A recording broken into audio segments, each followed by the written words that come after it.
My wife and I got married 3 years ago. It was love at first sight. She was the girl of my dreams.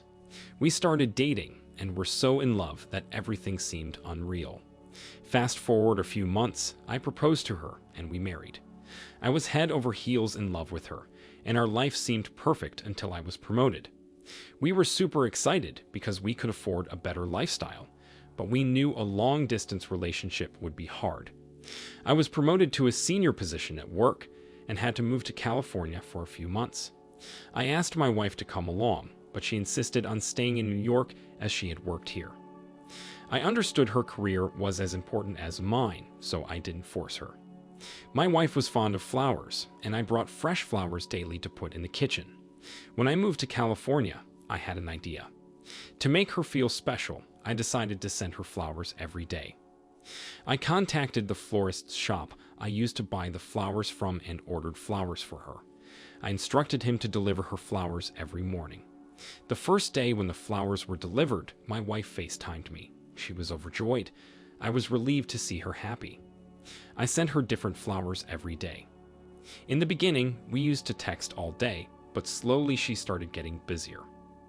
I understood that she might be busy at work. Still, we FaceTimed every day.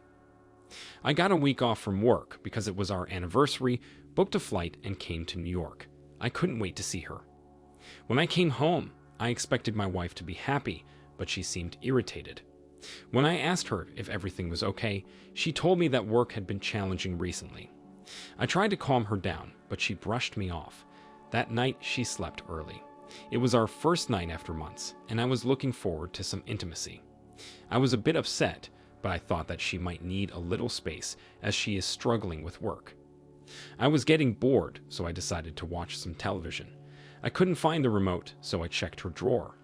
I was shocked to see that there were condoms in her drawer.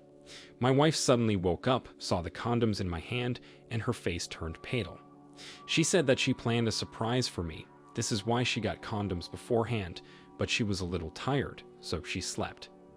I wasn't suspicious, but a little confused as the condoms weren't my size, and we weren't using protection for a few years. My wife suddenly started touching me seductively, and we had sex that night. I forgot about the whole condom thing. The next day, my wife was again a bit irritated. She kept her distance from me. I wanted to do something exciting for our anniversary, so I took her to watch her favorite movie and then went to dinner. I then took her to the florist's shop. She started acting weird when we came to the shop.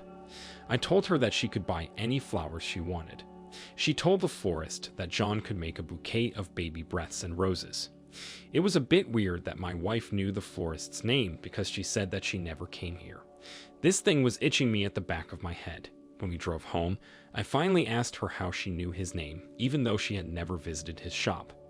My wife was hesitant before speaking, which made me a little suspicious. She said that one day John came to deliver the flowers. This is how she knows his name. I believed her because there was nothing suspicious about this. The next morning when I woke up, my wife had already left for work. I decided to do the home chores today as she worked hard. I did all the dishes, made lunch for us, and then went to do laundry.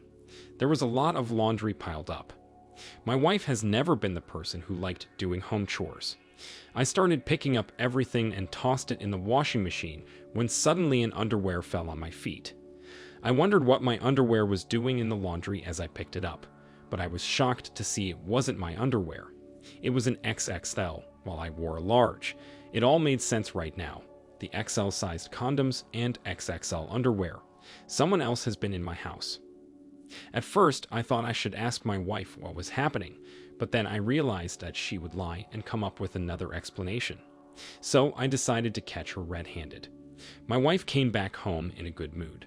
I played along with her. We made love that night. The next morning, my wife went back to work. I went to a tech shop and bought a tiny camera. I placed the camera on the bookshelf because I knew she wouldn't notice it. I then connected the camera to my phone. I went back to California. When I arrived at my apartment, I checked my phone and was shocked to see that my wife was having sex with a man in our bedroom. It had hardly been 12 hours, and she was already with another man. It made me furious. I was fuming with anger. The guy's face came into view, and I was shocked to see that it was the florist, John. My wife was fucking the man I hired to send her flowers for months. I couldn't take it anymore, and I didn't want a confession, I wanted revenge. A few weeks passed, and I was still plotting what to do when I logged into the app to see what my wife was doing. I saw her coming out of them with something in her hand. I couldn't see what it was. She sat on the bed, and I saw what was in her hand. It was a pregnancy strip.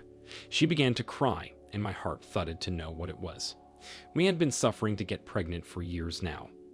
I suddenly realized that I had given some fertility tests, and the results were to be emailed last week. In between my wife's cheating drama, I forgot about my tests. I quickly opened my email and checked the report. My heart skipped a beat when I read it. The report said that I was infertile and could never have babies. I wondered what the test said. Is she crying because she isn't pregnant, or is she crying because she is pregnant? I was confused. I opened the app again and saw her talking to someone over the phone. She began shouting and threw her phone away. She fell on the floor crying. A few days passed, and I kept checking what she was doing. John didn't visit her again. It was clear now that they had broken up. In a couple of days, I got a call from my wife. She sounded so excited and said that she had good news for me. I knew exactly what she was going to say. She told me she was pregnant. I was going to confront her, but I had an idea. I knew exactly what my revenge would be. I told her she no longer needed to work and should rest at home. She wanted to come to California, but I convinced her that it was important for her to be with family. I kept paying her for her expenses and bills from our joint account and took out all my money from it. I was paying her with her own money, and she didn't notice. The second trimester passed, and it was time for my revenge. I went to New York for the baby shower. After the gender of the baby was revealed by my sister-in-law, I told everyone that I had a surprise video for everyone. Everybody gathered, and I switched on the projector. Everyone gasped as soon as the video turned on, and my wife's moans filled the room. Now everybody could see how she cheated on me. My wife's face went pale. Before she could say anything, I threw my fertility report in her face. Her eyes popped out as she read the report. I told her that it wasn't clearly my baby, and I had filed for divorce. My wife pleaded with me not to leave. She cried about how sorry she was, but I didn't listen to a word she said. My revenge was complete. She couldn't abort the baby now. Everybody knew that she was a cheater. She left her job, and she had no money in her joint account. The rage in me finally cooled down after months. I have taught my cheating wife a lesson that she will never forget. I finally moved back to New York. One day, my sister-in-law Lizzie came to my place. I thought that she had come to convince me to forgive her sister, but I was shocked by what she told me. My sister-in-law said to me that my wife had been cheating on me before we married.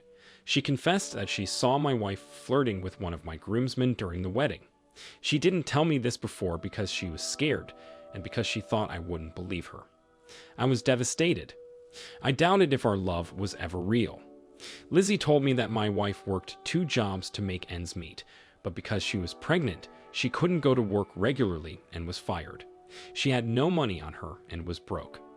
My ex-wife is now living in a crappy apartment, doing 2 jobs a day to take care of the baby. At the end of the day, I am glad she's no longer my problem and have since moved on, even though it is hard. Thank you all for taking the time to listen to today's story. If you enjoyed listening, please feel free to like and subscribe if you haven't already. Also, comment below with your thoughts on what happened. If there is a story you would like to share with me about your situation or someone else's, then please do not hesitate to contact me. Take care.